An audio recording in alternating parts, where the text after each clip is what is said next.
Assalamualaikum warahmatullahi wabarakatuh.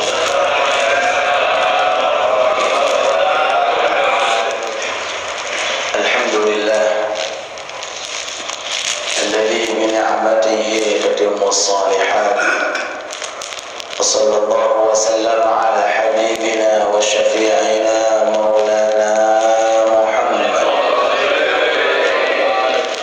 wa ala alihi wa ashabihi wa man tabi'ahum bi ihsan ila yawmil wuquf baina yadayka ya hayyu ya ahad wa alaina ma'ahum wa fihim bi rahmatika ya arhamar rahimin. Amma ba'd. Subhanaka la ilma lana illa ma 'allamtana innaka antal alimul hakim wa tub 'alaina innaka antat tawwabur rahim. Hadirin hadirat yang dirahmati Allah Subhanahu wa taala, para alim ulama, sesepuh bini sepuh, tokoh masyarakat, seluruh jajaran takmir masjid musalla, khususnya musalla kita bersama Darussalam yang senantiasa mudah-mudahan hari demi hari tambah makmur, tambah berkah, tambah manfaat, dan semoga orang-orang yang ikut andil memakmurkan musalla ini baik dengan harta, tenaga, mudah-mudahan Allah Ta'ala berikan rezeki yang lancar, berkah, sehat badannya walafiat, dan insya Allah Allah Ta'ala berikan nanti wafat dalam kondisi husnul khatimah, khususnya untuk beliau-beliau dan umumnya untuk kita semuanya. Amin ya rabbal alamin.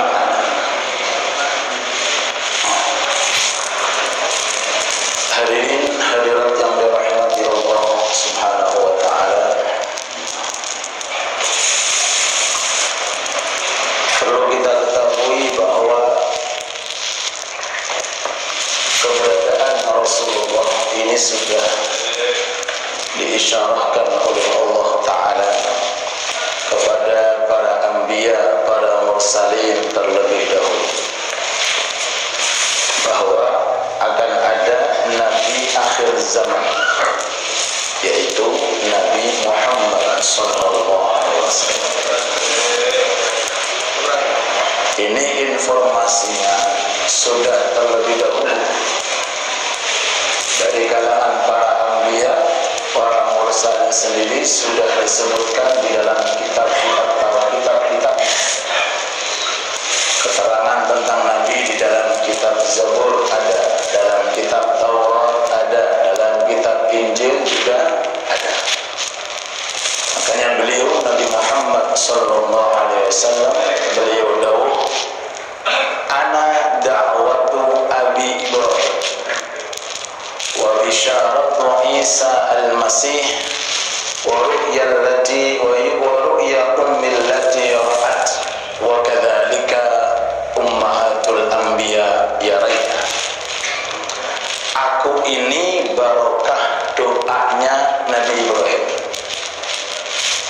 dan aku ini adalah kabar gembira yang dibawa oleh Isa al-Masih, dan aku ini adalah mimpinya ibuku dan mimpinya para ibunya para anbiya, para mursal.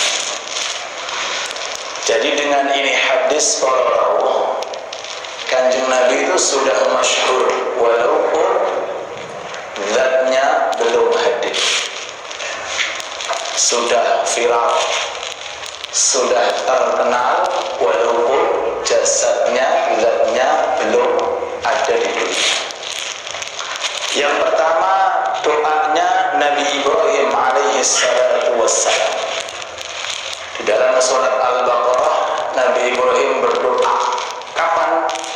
Ketika Nabi Ibrahim diperintahkan oleh Allah Ta'ala beserta istri beliau yang bernama Siti Sinta. Nama istri Nabi nggak apa, nama bintang film apa? istrinya yang bernama Hajar. Kata hafal pemain sepak bola hafal kabeh. Berangkat Nabi Ibrahim bersama istri beliau yang bernama Siti Hajar. Sampai di sana belum ada rumah, bahkan belum ada manusia pun. Nabi Ibrahim doa, Rabbana wa ba'ath fihim rasulan min anfusihim yatlu alaihim ayatika wa yu'allimuhumul kitaba wal hikmata wa yuzakkihim. Gusti kula nyuwun. Nyuwun apa Ibrahim? Tugaskan Rasul dari kalangan penduduk Mekah. Rasul dari kalangan penduduk Mekah. Rasulullah min anfusihim. Apa tugasnya? Yatlu alaihim, yang membacakan firman-firman-Mu, yang membersihkan daripada akhlak-akhlak mereka, yang mengajak mereka untuk jalan suatu kebenaran. Doanya Nabi Ibrahim dijabahi oleh Allah Ta'ala sehingga wujudlah Nabi Muhammad Sallallahu Alaihi Wasallam. Ini pertama. Terus sebelum Kanjeng Nabi itu ada, beliau sudah masyhur.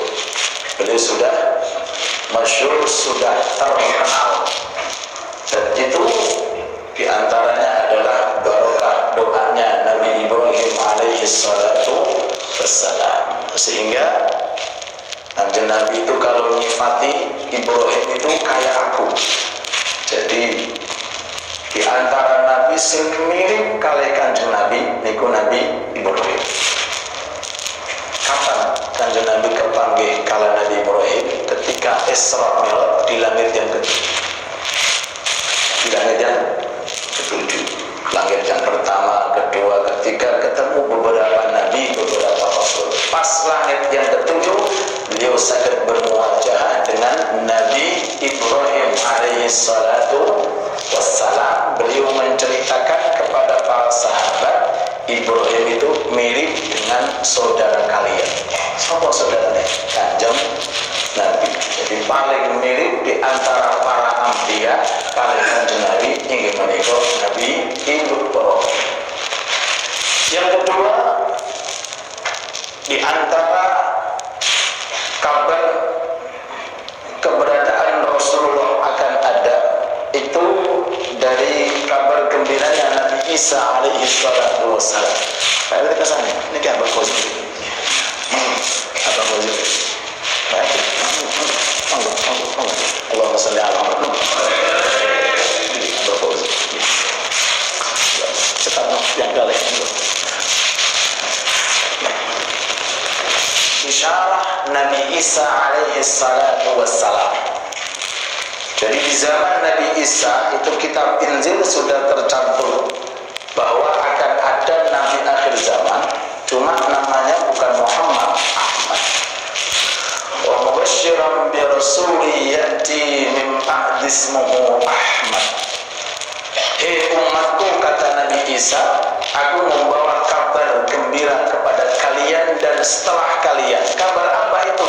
Akan datang Rasul untuk menyempurnakan syariat ini bernama Ahmad. Jadi nama Ahmad itu nama Kanjeng Nabi untuk umat-umat sebelum Kanjeng Nabi. Namanya Ahmad. Bahkan terkenalnya di langit itu sebutannya Ahmad, bukan Muhammad. Walaupun artinya sama, cuma beda lafalnya. Ketika Rasul Sallallahu Alaihi Wasallam itu dilahirkan dari perut Siti Aminah, dikandung 2 bulan Kanjeng Nabi menjadi perut Siti Aminah, abahnya meninggal. Ketika Kanjeng Nabi itu sudah yatim, belum pernah lihat muka abahnya, sudah meninggal dunia abahnya. Umur berapa? 2 bulan. Menurut pendapat yang kuat, umur 2 bulan Kanjeng Nabi dalam perut ibunya Siti Aminah. Umur 6 tahun beliau ditinggal wafat oleh ibunya. Statusnya yatim piatu. Umur 8 tahun ditinggal wafat oleh datuknya Abdul Muttalib. Baru setelah itu dilanjutkan mengurus Kanjeng Rasul paman beliau saudara Sayyid Abdullah, yaitu Abu Thalib, abahnya Imam Ali bin Abi Thalib. Nah, Kanjeng Nabi ketika lahir ini dikasih nama, sebutannya Muhammad. Nah, nama Muhammad ini menurut mereka orang-orang Quraisy ini nama yang aneh, karena belum pernah ada nama dari datuk-datuk. Jadi orang-orang Arab itu kalau ngasih nama itu mirip-mirip. Nek bukan nama bapak baik datuk-datuk seterusnya. Dan kecuali ini kok bisa namanya apa? Muhammad. Datang beberapa orang mengatakan kepada Abdul Muttalib, "Limadza sammaita ibnaka Muhammad?" Kenapa engkau kasih nama anakmu Muhammad? Sedangkan nama Muhammad itu belum ada di zaman dahulu. Jawaban Abdul Muttalib indah. Aku masih cucuku nama Muhammad agar dipuji di dunia dan dipuji di akhirat. Makanya Muhammad itu artinya orang yang dipuji. Kalau Ahmad artinya maknanya sama, cuma kalau Ahmad bahasanya yang memuji. Hak minta sama-sama yang memuji. Kalau Ahmad yang memuji, kalau Muhammad yang dipuji. Kita lanjut. Jadi keberadaan Rasulullah Sallallahu Alaihi Wasallam di zaman Nabi Isa sudah ada. Bahkan tadi saya terangkan, wa mubasysyiran dalam Al-Quran, wa mubasysyiran bi rasuli ya'ti min ba'di ismuhu Ahmad. Kata Nabi Isa, aku datang di kalangan kalian wahai umatku, umat Nasrani, dengan membawa kabar gembira akan datang Rasul di akhir zaman yang namanya apa? Namanya Ahmad. Dan yang terakhir, Rasul alaihi salatu wassalam dilihat langsung oleh ibunya ketika ibunya melahirkan Kanjeng Nabi. Kanjeng Nabi lahir keluar dalam kondisi sujud. Jenengan waktu itu keluar dalam kondisi apa? Negatif enggak betul.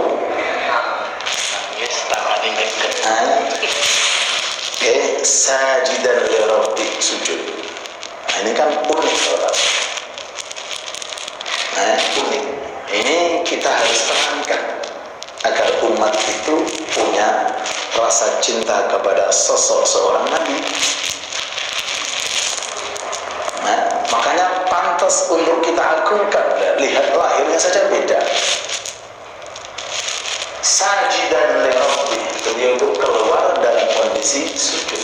Bayangin bahwa anak bayi, anak kecil kok tiba-tiba keluar dari perut ibu dalam kondisi sujud. Terus dalam kondisi sudah pakai celak. Jadi matanya ini sudah seperti perempuan celakan. Sinten sing nyelak?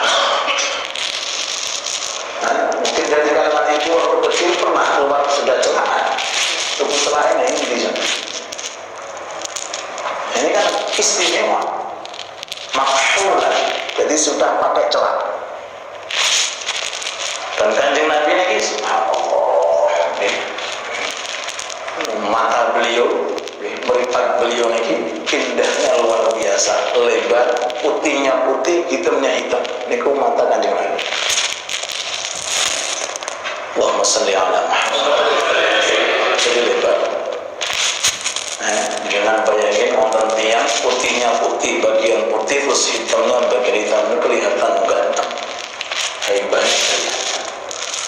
Terus ketika keluar, menurut keterangan ibu bayinya Kanjeng Nabi namanya Ummu Syifa. Ummu Syifa ini ibunya sahabat Abdurrahman bin Auf. Abdurrahman bin Auf yang dijanjikan akan masuk surga dari sekian sahabat, semuanya masuk surga. Cuma ada hadis hadis 10 orang yang dijanjikan masuk surga, di antaranya Abdurrahman bin, ibunya namanya Ummu Syifa, dukun bayi ini yang menceritakan. Terus Ma'tunan keluar dalam kondisi sudah dikhitan. Dari sana sudah dikhitan.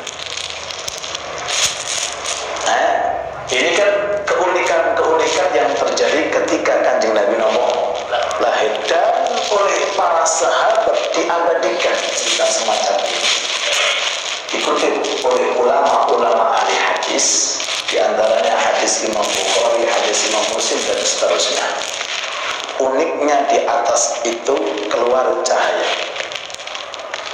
Cahaya ini menembus Syam. Syam itu daerah Syria. Dari kota Mekah ke Syria itu berapa ribu kilo, tapi cahayanya tembus. Wah, ini luar biasa, sampai istana Syam itu kelihatan dari kota Mekah. Sallallahu alaihi wasallam. La ilaha illallah Muhammad Rasulullah. Menunjukkan bahwa hari kelahiran Rasulullah adalah hari yang penuh dengan cahaya untuk dunia sampai akhir zaman. Semoga kita semuanya bisa melihat cahaya ini di alam barzakh, bisa melihat cahaya ini saat kita di padang mahsyar, bisa melihat cahaya ini saat kita berada kelak nanti di surga. Amin amin ya rabbal alamin. Hadirin hadirat yang dirahmati Allah Subhanahu wa taala. Abdullah bin Salam ini adalah tokoh ulamanya orang Yahudi yang sudah masuk Islam. Namanya Abdullah bin Salam. Ini orang disebutkan di dalam Al-Quran sifatnya. Jadi banyak ya beberapa sahabat itu yang sifatnya disebutkan. Adapun namanya cuma satu tok yang disebutkan, yaitu Zaid bin Harithah.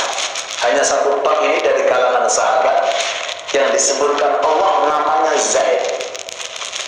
Falamma qada Zaidun minha wa zawwajnaka. Zaid bin Harithah ini adalah anak angkat Kanjeng Nabi.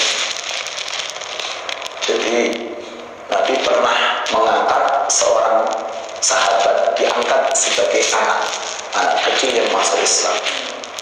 Bahkan dulu sebutannya Zaid bin Muhammad, bukan Zaid bin Harithah. Kemudian dinikahkan oleh misanane Kanjeng Nabi, namanya Zainab binti Jahsy. Setelah dinikahkan, kemudian ada apa? Akhirnya diceraikan dan dinikahi Rasulullah. Jadi istrinya Zaid ini namanya Zainab, dinikahi oleh Rasulullah. Nah, ini Rasulullah Allah menyebutkan untuk memberikan suatu hukum bahwa tidak ada masalah bapak angkat menikah istri anak angkatnya yang sudah diceraikan. Understand? Yes. Cuma beberapa terakhir hanya sekedar hanya nama Zaid dari kalangan 124.000 sahabat yang disebutkan di dalam Al-Quran.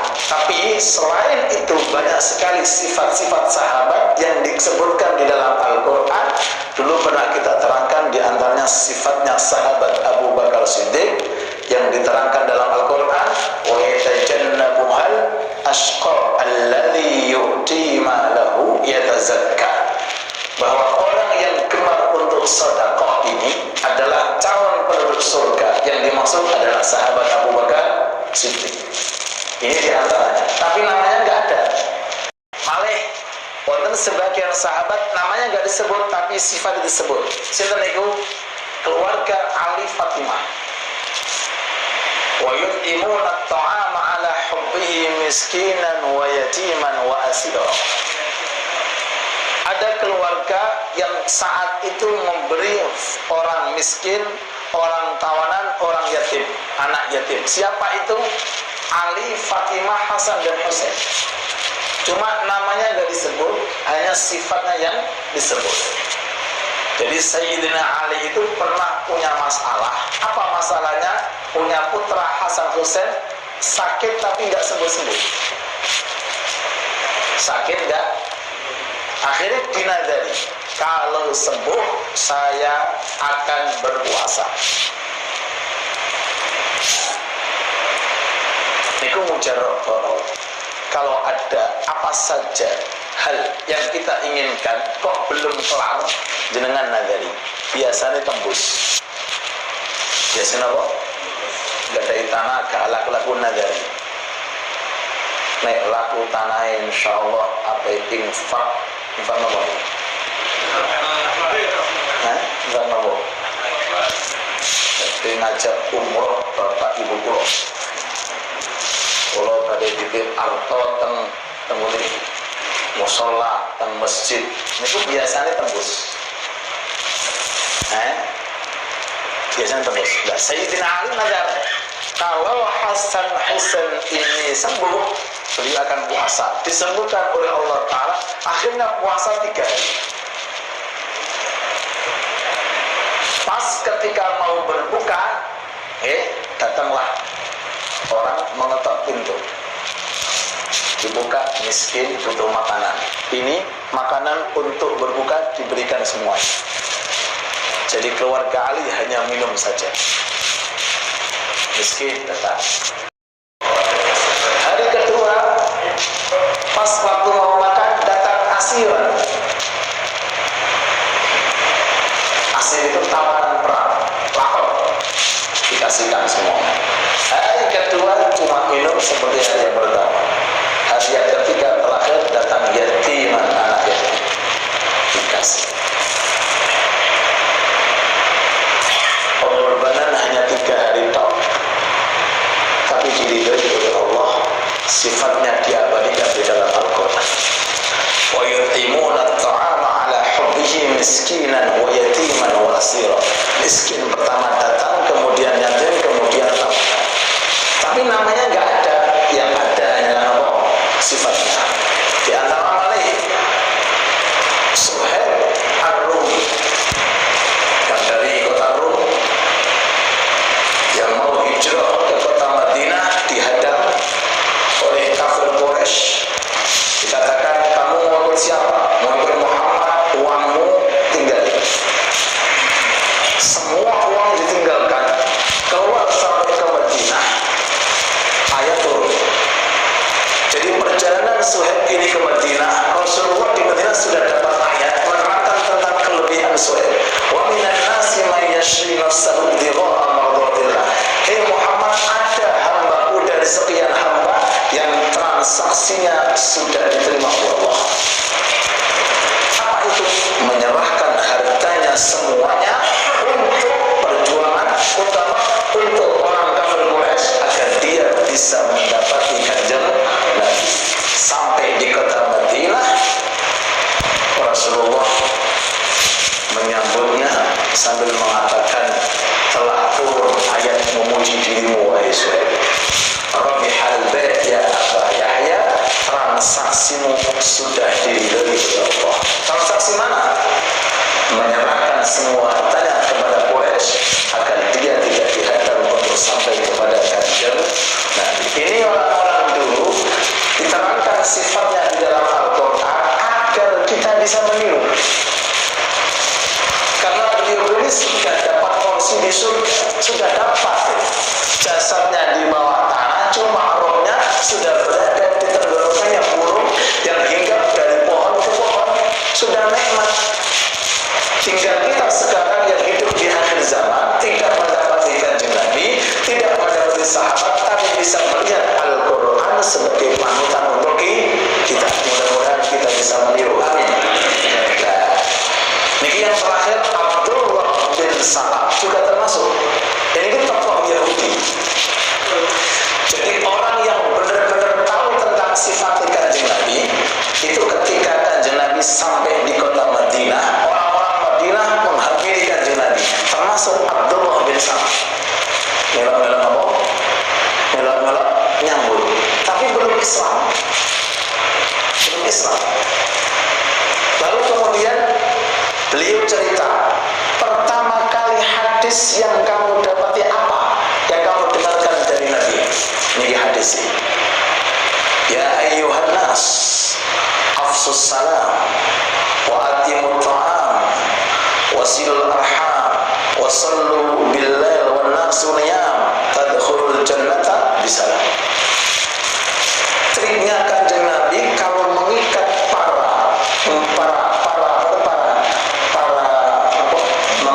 cara mengikat dakwahnya biar mereka masuk Islam itu dengan cara nyari kesempatan bagaimana pendetanya Yahudi masuk Islam. Apa diantaranya? Kata-kata yang indah akhir mim. Dia kan Abdullah bin Salam pakai mim, Kanjeng Nabi pakai mim. Ayuhan nas afsus salam mim, wa atimut ta'am mim, wasilul arham mim, wasallu billahi wan nasu niyam mim, tadkhulul jannata bisalam. Diakhiri mim Abdul Salam. Indah ya, kayak jenengku namanya Abdullah bin Salam. Yang artinya hei manusia. Ini pertama kali hadis ketika Rasulullah sampai ke kota Madinah. Hei manusia, biasakan nabur salam, ulur salam. Kedua, biasakan memberikan makanan kepada orang lain. Biasakan silaturahim. Biasakan bangun di akhir malam sebelum fajar. Kamu nanti di akhirat masuk surga melalui pintu Darussalam. Allahumma sholli ala. Jadi ini 4 amalan jenengan amalkan selesai nasib kita bersama. 1, nek ketemu wong ucapan wong. Baik yang kita kenal atau yang tidak kita kenal. Assalamualaikum. Afsu itu artinya bagikan seperti ada biji-bijian saat kita mau menanam di ladang disebar. Jadi sebarkan salam dimanapun kita berada.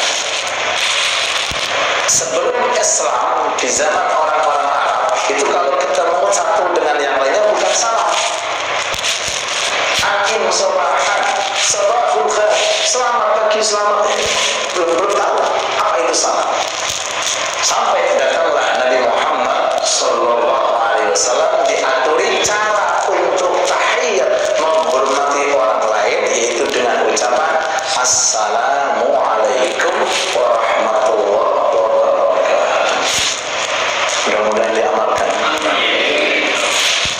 Nabi duduk dengan para sahabat. Tak lama kemudian datang satu orang masuk. Assalamualaikum. Dijawab Waalaikumsalam. 10 pahalanya. Tak lama kemudian datang lagi. Assalamualaikum warahmatullahi. Orang yang kedua dijawab Waalaikumsalam 20 pahalanya. Yang terakhir, yang ketiga komplit. Assalamualaikum warahmatullahi wabarakatuh. Tolong Allah. Lihat sifat dermawan Allah kalau memberikan kepada orang-orang tertentu, padahal datangnya itu untuk satu majelis, cuma derajatnya berbeda sesuai dengan kualitas adab. Sing assalamualaikum dapat nilai 10. Ditambahi warahmatullahi wabarakatuh 2 kalimat. Ditambahi kalau Allah 20. Yang terakhir tambahi malih warahmatullahi ditambahi 3. Artinya apa? Kedudukan mereka yang datang di dunia kelak nanti di surga sesuai bagaimana dia mengamalkan suatu agama. Kalau dia sempurna ketika melakukan suatu agama, itulah janjinya tadi. Padahal kalau dihitung warahmatullahi wabarakatuh cuma 3 kalimat. Tapi kalimat ini mengundang rahmatnya Allah, ridhonya Allah, sehingga Allah Ta'ala memberikan pahala kelak nanti di surga dengan pahala yang berbeda-beda. Sekali lagi, ayo kita biasakan kalau ketemu dengan siapapun ulul salam. Sebelum kita bertanya tentang keadaan, tentang apa, biasakan assalamualaikum. Jangan lupa salam. Wa'atimut ta'am. Biasakan untuk memberikan suatu makanan. Atimut ta'am, memberikan suatu makanan.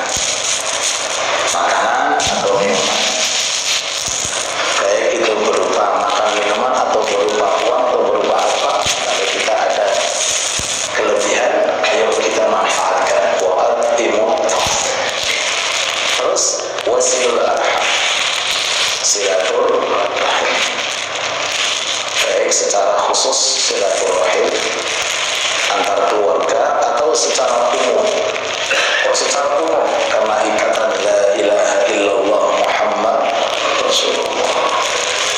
Perbedaan pendapat itu hal yang biasa, perbedaan kostum juga hal yang biasa, perbedaan ini dan itu hal yang biasa. Tapi kalau iman sama, di dalamnya ada la ilaha illallah Muhammad Rasulullah.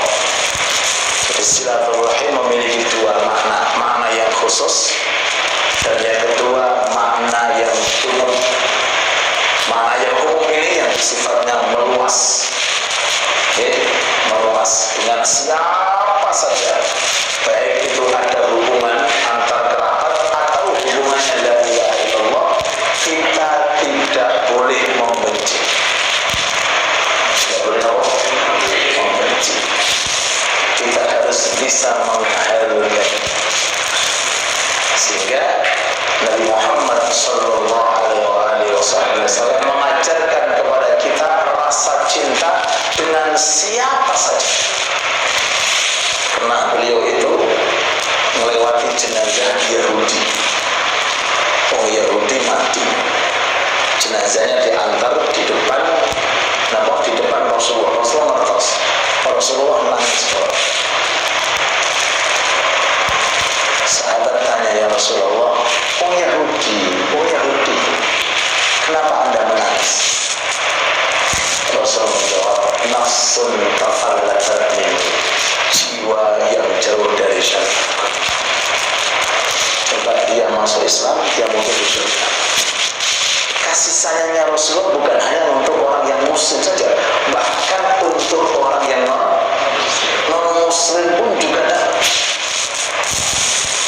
Nah, makanya kita hidup di dunia ini pertama kali menanamkan rasa cinta, rasa saling menyukai. Karena itu perintah yang datang dari Allah Subhanahu wa Ta'ala. Mudah-mudahan kita semuanya digolongkan termasuk orang-orang yang dirahmati oleh Allah. Mudah-mudahan kita kelak nanti di surga bersama dengan junjungan Nabi besar kita Muhammad sallallahu alaihi wasallam. Yang terakhir, wasallu bil-lail wan nasu niyam. Istiqomahkan sebelum fajar untuk sholat malam. Bayangin deh, hafsus salat muamalah antara kita dengan sesama. Wa'atimut ta'am sama, muamalah antara kita dengan sesama. Wasilul arham juga sama, tapi yang terakhir muamalah antara kita kepada Allah. Memberikan suatu isyarat bahwa seseorang harus punya amalan yang disimpan. Jadi simpanan amal, orang nggak ada yang tahu. Kalau salam kan kelihatan, kalau memberikan makan juga rata-rata kelihatan. Silaturahim tambah di mana-mana kita melihat. Tapi kalau salat di akhir malam, yang tahu siapa? Antara Anda dengan Allah. Apa janjinya Rasulullah? Tadkhulul jannah bisalam. Kalian akan masuk surga dengan kondisi selamat. Jadi empat ini mau simple nih, simple kalau kita perhatikan, simple, sangat simple. Haji nggak disebutkan, karena haji butuh dana yang banyak. Puasa pun juga nggak disebutkan di sini. Karena mau puasa wajib, zakat nggak disebutkan. Zakat itu termasuk wajib kalau punya dana. Yang disebutkan cuma apa tadi? Salam, memberikan makanan, kemudian silaturahim, kemudian terakhir sholat di akhir malam. Janjinya Rasulullah, ini adalah orang yang nanti akan mendapatkan surganya Allah Subhanahu wa Ta'ala. Rabbana atina fid dunya hasanah wa fil akhirati hasanah